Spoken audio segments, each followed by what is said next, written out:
Unemployment is very low here, and they're making it seem like everything is absolutely perfect. But again, we know a lot of these numbers are manipulated. We know the central banks are involved.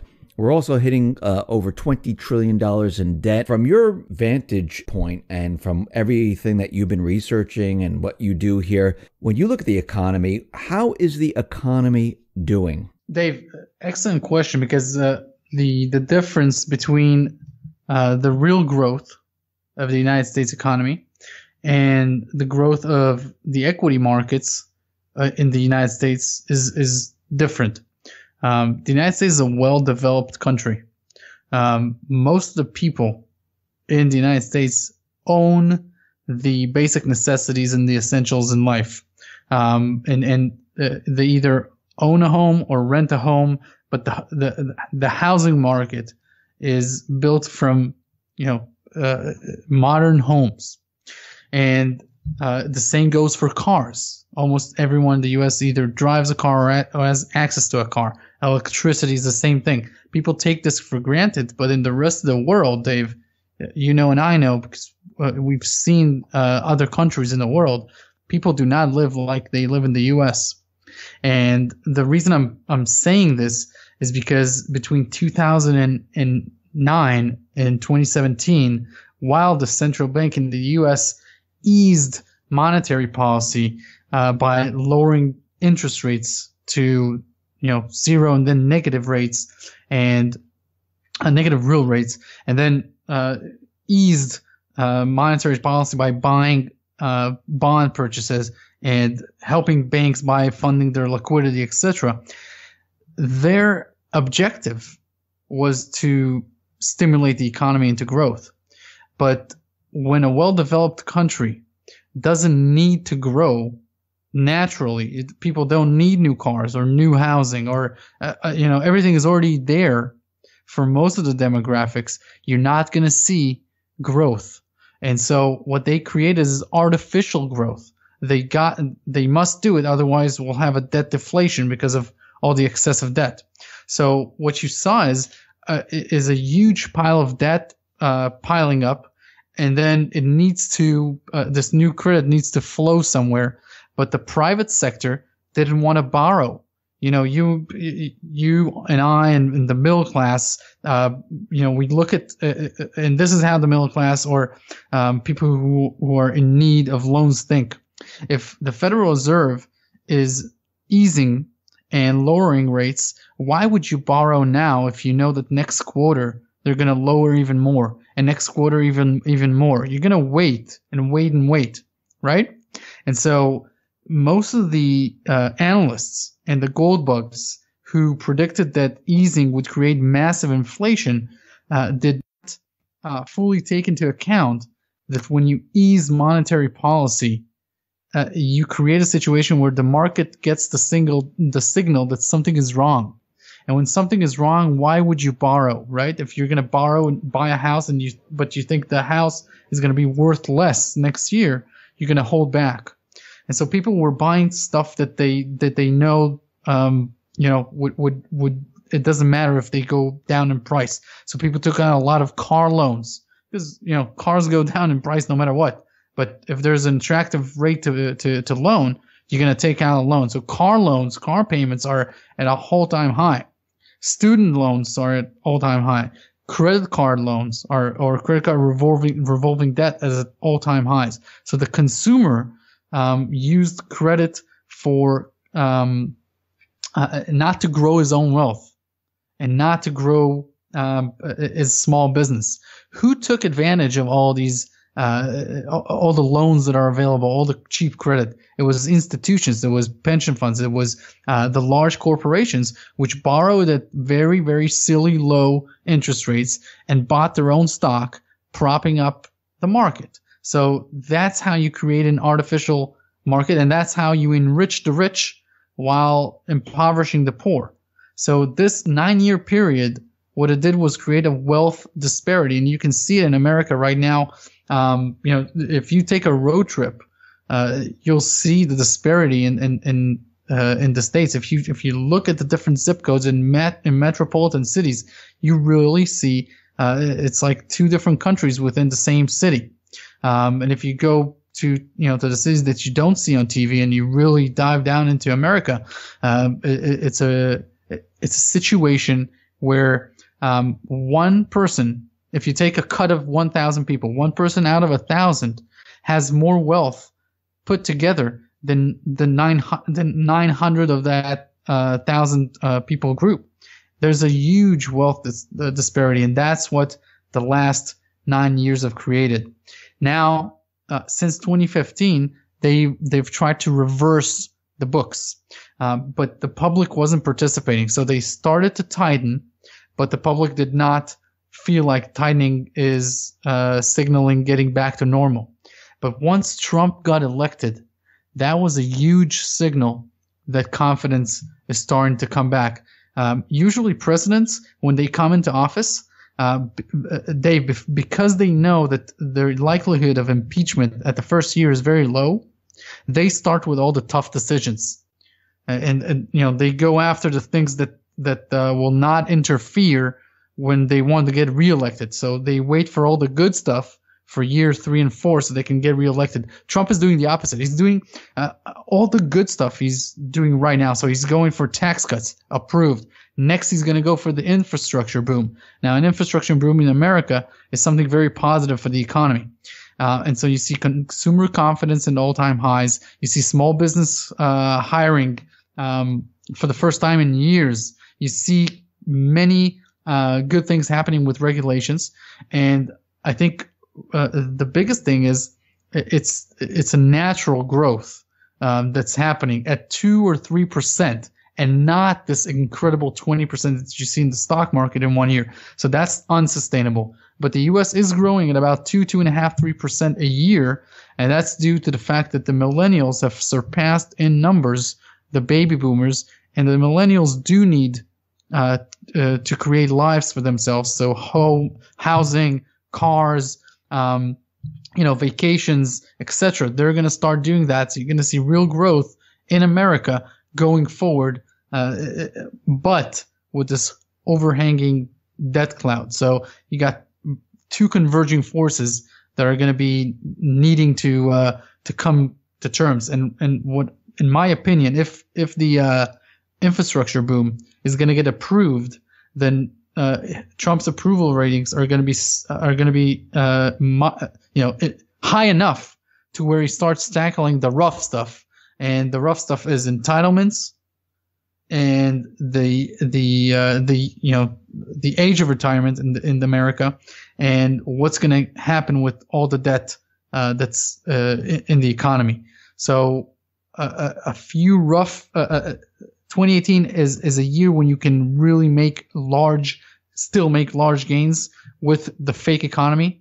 And then it's going to probably go into some sort of a slowdown and a recession for a few years as all this unwinds. But then you're going to see growth again. So a very interesting time in the U.S. and what's going on with the economy. What is most important to understand is the pressure now is inflationary and not deflationary. And so with the Fed raising rates, what they're trying to do is make sure the economy doesn't get overheated, because in the United States, the natural unemployment rate is not as low as it is today. If you don't follow the official, if you follow some alternative unemployment figures, they're still fairly low. And so you're seeing a very overheated economy, and it can get very inflationary very soon. In fact, you're seeing gold soaring, silver soaring, copper soaring. Wealth Research Group just started covering its first copper company in 2 years. We've never covered a copper company. It's up 50% today. It's called Cucho Copper. And you can go to wealthresearchgroup.com/inflation and see why copper is the number one performing metal when inflation starts triggering. And so, Dave, bottom line, the U.S. economy is entering inflation right now. So, I mean, at the same time, when you're saying the The Fed is raising interest rates. They're also unwinding at the same time their balance sheet, at least they're trying to, but it's very small at this time. But as they raise the interest rates, this could, create other problems, because as the interest rates move up, you have those people who, like you said, the millennials, it's going to be a tougher time purchasing a home. If the interest rates go up, it's going to be a tougher time getting an auto loan. If the interest rates go up, it's going to be a tougher time getting a student loan for those, students. I mean, so there's, pluses and minuses here. And if they raise them, and we saw this back in 2008 when they raised them, actually before 2008, they raised them, they were continually raising them. And then all of a sudden, things started to break down. Do you see the same thing happening? Sure. So two things are important. That's a great question. So what institutions look at is what can they earn in terms of dividends on the S&P 500 versus buying the safe haven bond, which is the Treasury. So every time that the S&P 500 dividend yield, which is now at about 1.88%, every time it's lower than the 2-year bond, which is now at 1.92% as we're doing this interview, every time that happens, the stock market starts to slow down, because pension funds, institutions, etc. say, okay, if I can earn 1.88% with stocks that are very expensive, or I can buy a treasury for 2 years and earn more, I'm going to opt in for the bond. And so when they raise interest rates, what they do is they speed up the top for the market. On the flip side, raising interest rates signals to the market everything is going back to normal. The economy is growing, buy stocks. So the market is getting mixed signals. And so what balances this out is whether or not the synthetic interest rate, or what we call the Fed funds rate, what the Fed controls, the fake interest rates for the entire economy, if that is higher than the 5-year bond or the 5-year treasury, currently sitting on 226, if that is higher, we always hit a recession. Go back, do a comparison between the 5-year and the synthetic interest rate. If the synthetic goes above the 5-year treasury yield, the economy stalls, because that signals to the entire world that, hey, I can get a better interest rate with the synthetic Fed fund rate than with lending to the U.S. government. And that always creates a recession. Now, we're about 1 year away from that happening. And so the market obviously always tops off a little bit after we hit the official recession. And so I see the market topping off in about a year from now. And I see these two numbers going hand in hand with a recession. We're well due for a recession, and that's fine. The unemployment rate is so low that you can't continue to hire. There's no businesses cannot make better margins by hiring people, Dave, right? Because you gotta think revenue per employee. You can't keep hiring people. So there's a limit to that. And when you can't hire any more people, you're going to start laying off people. And so the recession is very, very near, about 1 year away. You can't call it to the day, and you can only predict that when these numbers historically, the Fed fund rate and the 5-year bond, are hand in hand the same level, that slows down the economy. So if you're asking me what's going to happen, when is it going to happen, look at those two things, and Wealth Research Group is going to watch them and cover them like a hawk in the next year, because that's what's going to signal to the top for the market. Now, what is exciting is that in 2016, when you saw the S&P 500 correcting, not topping and crashing, but correcting 11%. So we're not talking a huge correction like I think is coming, where it's going to be like 20, 25%, maybe even 30%. You saw all of the stocks that are used for hedging. So the gold stocks, the silver stocks, etc., they go on an 8-month run in 2016. And I think in 2018, you're going to see a lot of institutions starting to hedge their long U.S. equities portfolio with gold and silver stocks. Again, you can already see it's starting. And the reason I'm saying this is twofold. One, gold has bottomed in December 15th of 2015, the first time the Fed raised rates. It's been up from that point until today about 30%. The gold shares have not bottomed off at that date. They've had a bloodbath year in 2017. But around 80 weeks to 100 weeks into a gold spot price bull market, the stocks themselves, the gold shares, begin to go and get into these more parabolic moves. And the reason is all the participants in the market start to see that many of these companies have economical projects, and so they reprice them. And you can see that with mergers and acquisitions. If big companies come in and swallow up all companies, that's the beginning of a gold stock bull market. For example, the companies that I mentioned, Kucho Coppers, the reason it's up so big today is because Wheaton Precious Metals, formerly known as Silver Wheaton, the reputation of this company is that it's the best business model on the planet. They took a huge position and invested in Kucho Copper. That's exactly what we want to see in the gold junior sector for it to light up.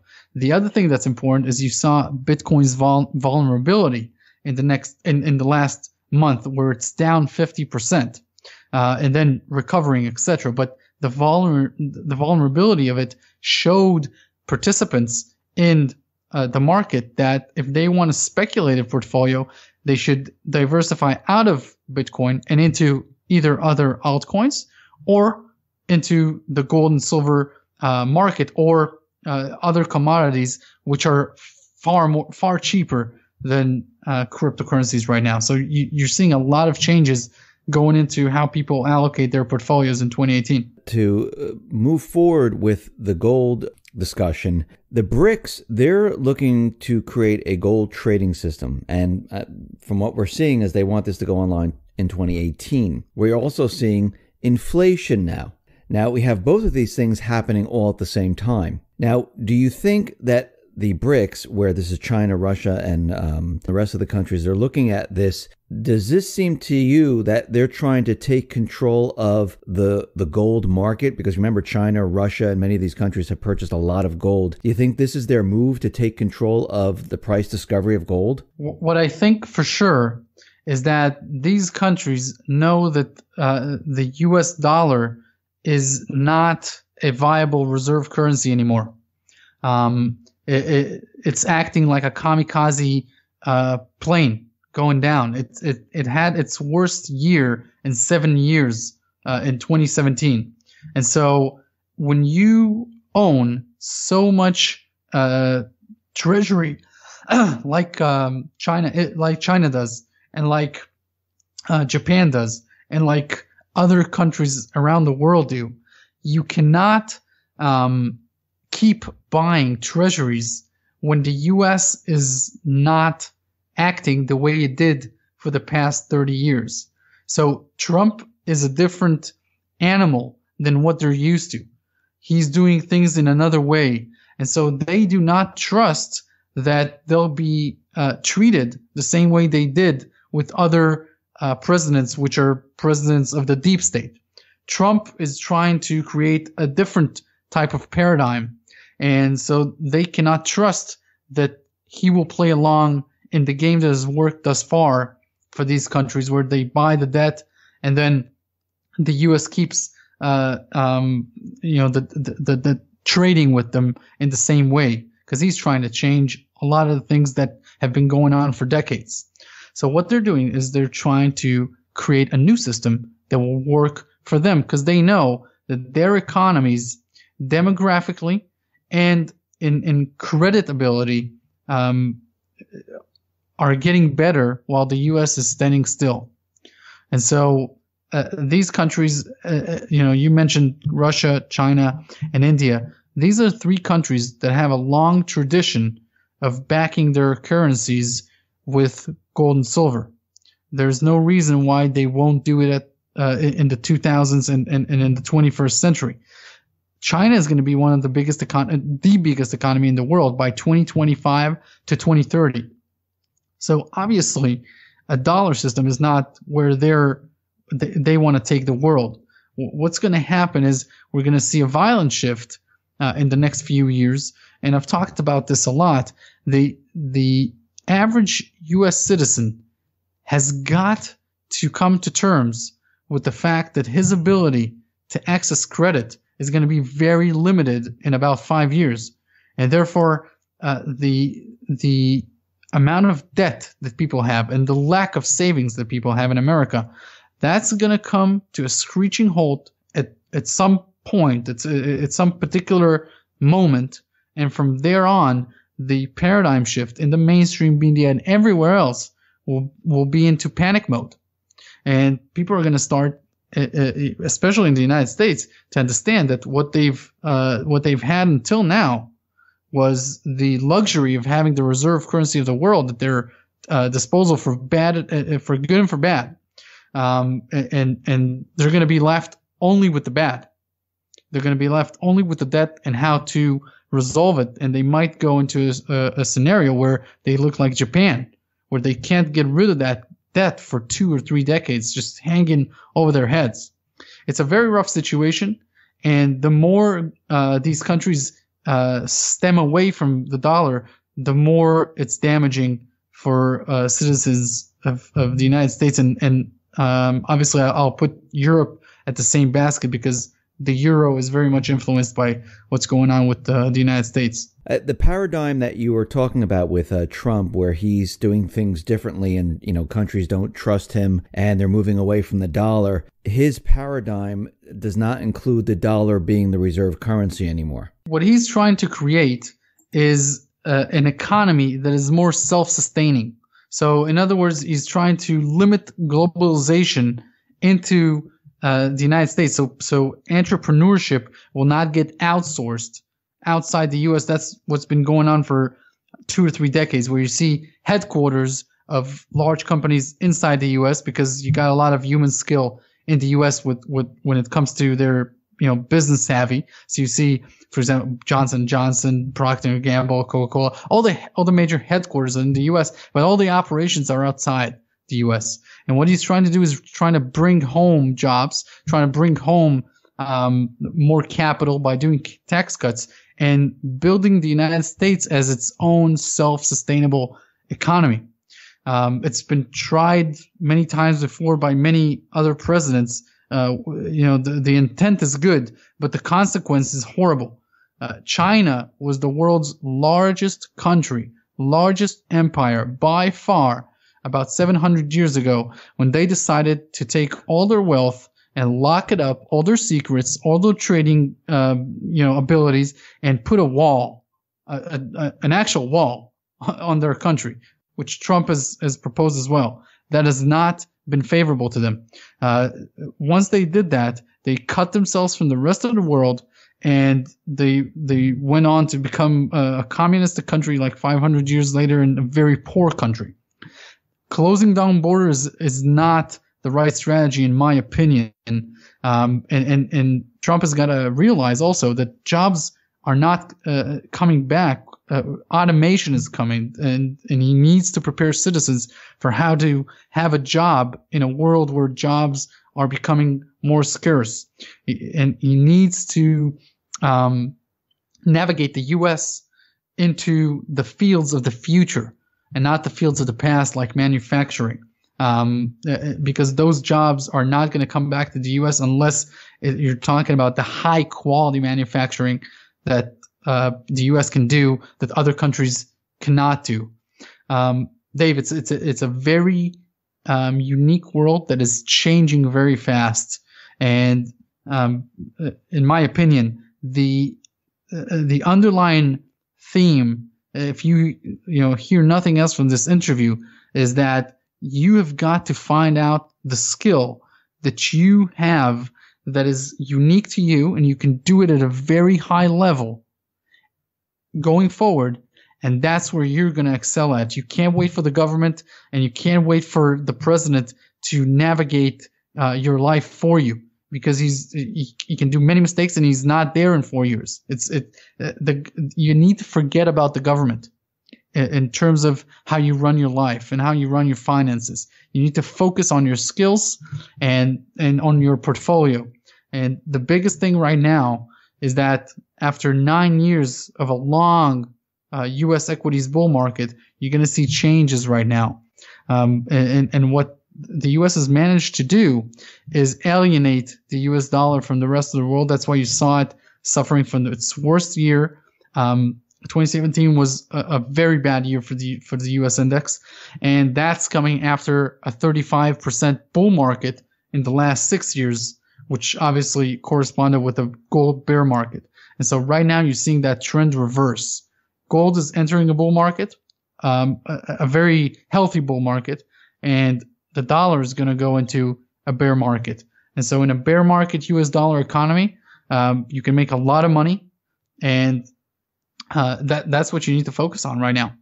Is this why we see China creating the petro yuan right now, to give other countries a chance to, pay for, the natural resources, not using the dollar, to move them away from the dollar? Exactly. When you say that, that people are going to have in 5 years, people are going to have a very difficult time getting credit, why would they have a difficult time getting credit? What would be the reason for that? The U.S. Commercial banks can now use the fact that the Federal Reserve stands behind them and can originate credit for the U.S. economy and for the United States government at will, basically. They have a printing press. They have the power to create currency because the rest of the world needs that currency as well. In other words, if a small country like Latvia was trying to issue currency and spend it into the economy by way of selling their debt to foreign countries, those foreign countries would not fund as much debt as the U.S. can fund. The U.S. funds a lot of debt. And in return for exporting these, U.S. dollars abroad, they get tangible items shipped to the U.S. And so they fund with debt, with cheap debt that they can create out of, their computer systems. They fund the lifestyle of the federal government, which is always in deficit. That will not sustain if the world moves away from a U.S. dollar standard. You saw that in the U.K. when they had, when they had the reserve currency of the world, until the 70s. And then you saw, in major cities in the U.K., the power out. People didn't have, in the UK in the 70s, people didn't have enough money to pay utilities. That's what happens when an empire loses its reserve currency status. It has dire ramifications. You can't use credit anymore in the way that you did. It's so fundamental to the way of life that people, don't even factor that in. But when a government runs a $600 billion defense budget, which is all deficit, and now they got to make cuts, that deters their security, that deters the amount of soldiers that get salaries. They need to cut back on things. It's a whole different ballgame. So what do you think is going to be the reserve currency? Do you think it's just going to be one currency? Do you think it's going to be multiple currencies? And how does cryptocurrency play into this? Do you think that's going to be part of it? First of all, no country in their right mind will choose a yuan-backed reserve currency. China is not an exemplary economy for stability, so you can forget about that. The world is moving into a much more global and international realm, and so if you're asking me for a general theme as to where the world is moving with regards to a more streamlined economy as a global village, it's going to go into some sort of a global currency. that is much more interchangeable for all people around the world. So if you are doing business internationally, you won't have to trade within these national currencies, which, as you know, about 120 of them you wouldn't even want to touch because they're part of countries that are very unsustainable. And so you're going to see, and this is a tough process, and obviously it's a very complex process. So I don't know much about it because it's going to be constructed in closed doors at meetings of the G20 and G7 and the UN, etc. If governments are going to be the determining factor, and if there's going to be a real revolution of our way of lives and how we transact with each other, it's going to be part of these new cryptocurrencies. But right now, what you got to do is view cryptocurrencies as startup booms, startup companies or tech companies, and nothing more. You can't view them as things that have investment value. They only have speculative value right now. Even the more the more established ones are very speculative still in nature. Bitcoin is here to stay. It's not going to vanish or something like that. But the entire sector is very speculative. It's very natural for a long bull market in stocks to end with a speculative era. And instead of going into the NASDAQ and speculating with tech stocks, people are speculating with cryptocurrencies. It's very natural what's going on right now if you think of how bull markets usually end. And this is what's going on right now. If you're willing to understand that these are speculative vehicles which you can make an insane amount of money with, then your head is in the right place.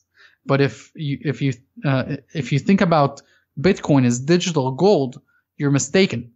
There is no connection between the two, and they are not safe havens.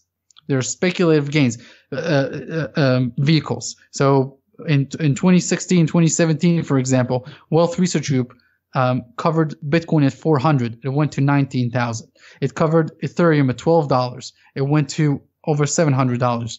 Dash at $30. It's over $1,000. Monero, Steam, Litecoin at $20. It's over $340. Ripple, 3 weeks ago, Dave, at 27 cents. It's over $250 right now in 3 weeks.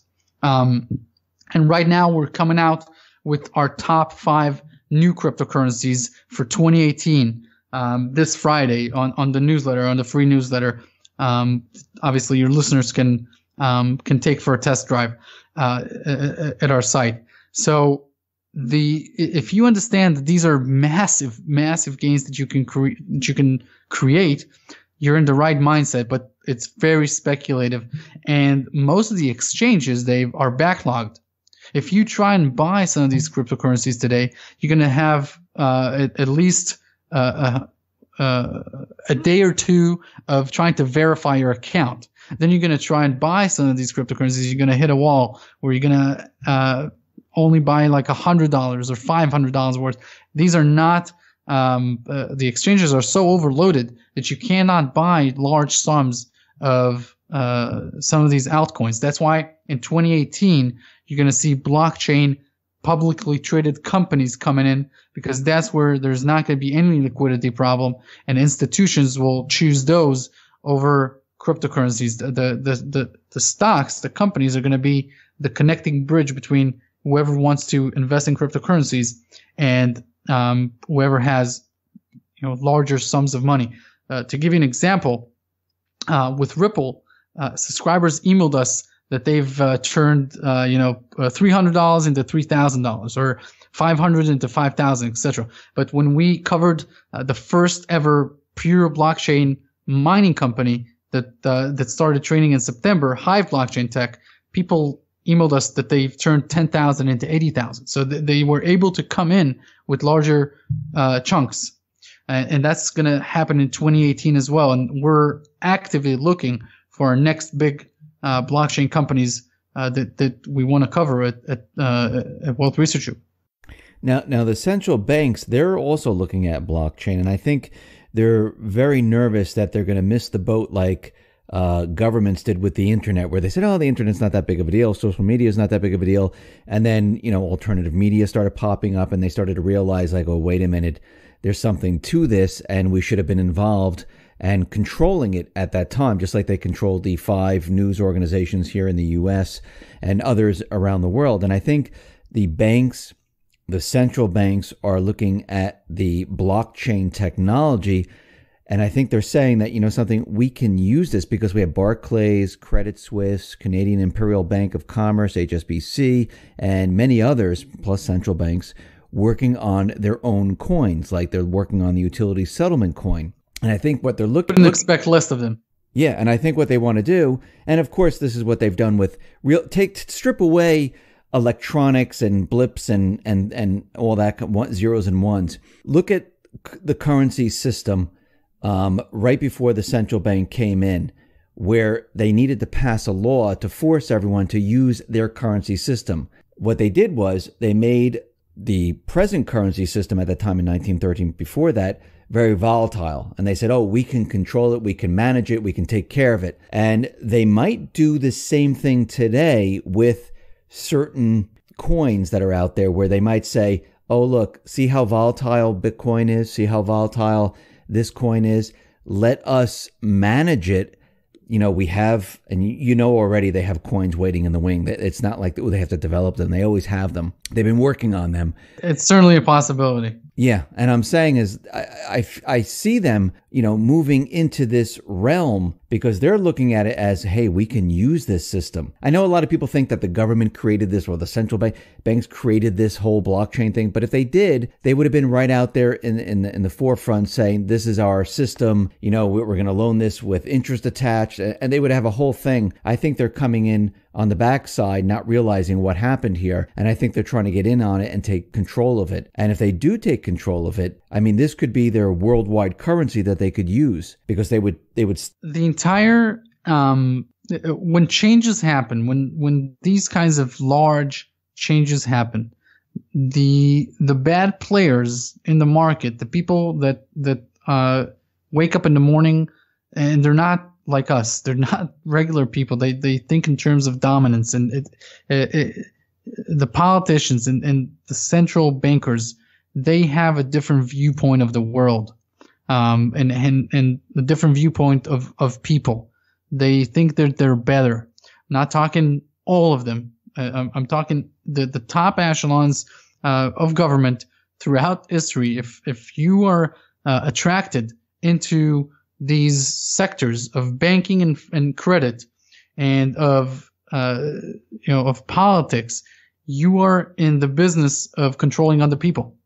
And it's a sort of a personality that some people have, and they cannot but think in this line of thinking. That's how they are, hardwired.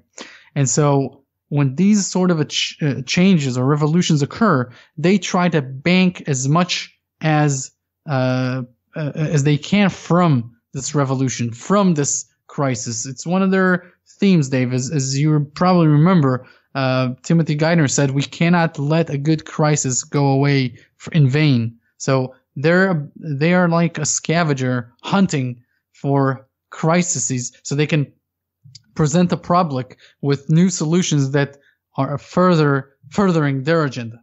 And so, yes, there is a risk. There always is a risk with governments going in the wrong way. And if you're asking me whether or not the general public will prefer a cryptocurrency that has the seal of the government behind it as a reputable institution, or someone who no one knows who he is, like Satoshi Nakamoto, I fear that the herd, the general populace, they might opt in for a government-sponsored cryptocurrency, because they don't know essentially what a cryptocurrency is.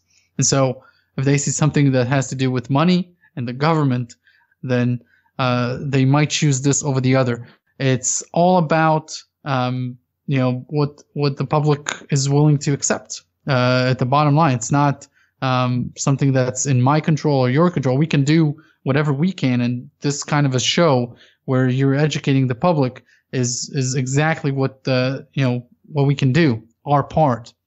But we need to also understand that there is a risk that when the banks start introducing their own blockchain and obviously their own database, their own internal currencies, etc., that there will be mass adoption of those currencies as well, and that is risky because you are losing a lot of the privacy that you have. If they control a database system where everything is digital, that it's very easy to punish you by either seizing your assets or freezing your availability to access your funds, etc. When you have paper money, you have other abilities. When you have gold and silver, you have abilities outside the system, etc. So it is risky, Dave, and we talked about all of these risks.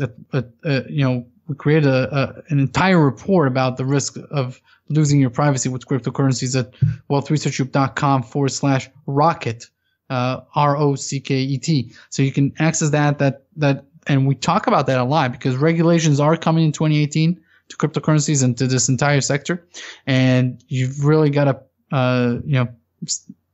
watch what's going on in order to understand if you need to change anything with the way you're structuring your life around this. Lior, thank you very much for being on the X22 Report Spotlight. Once again, how can people see all your work? The best way is go to Wealth Research Group, wealthresearchgroup.com, and then on the top menu, just click on Special Reports, and you're going to see a wide array of PDF files that cover a lot of the topics we covered today. So it's natural resources, and it's anything that has to do with the big picture economy and cryptocurrencies as well, and also eternal principles of success in the stock market and how to prepare for the crash in the stock market, which is, like I said, in my opinion, 1 year away. And so that's one way. The best way, if you want to stay updated with our top notch and highest priority ideas, is the newsletter. That's where we publish 3 times a week, and it talks about big picture economy, personal finance, and specific opportunities. After we've done a long research into a specific opportunity, then we publish the entire length of what we found, and so that's the entire congruent service. Okay, thank you very much, Lior. I really appreciate it. I'm going to be putting all the links at the bottom of this video to make it easier for people to go right over to your site so they can find everything. Once again, thank you very much for being on the Spotlight. I really appreciate it. Thank you, Dave.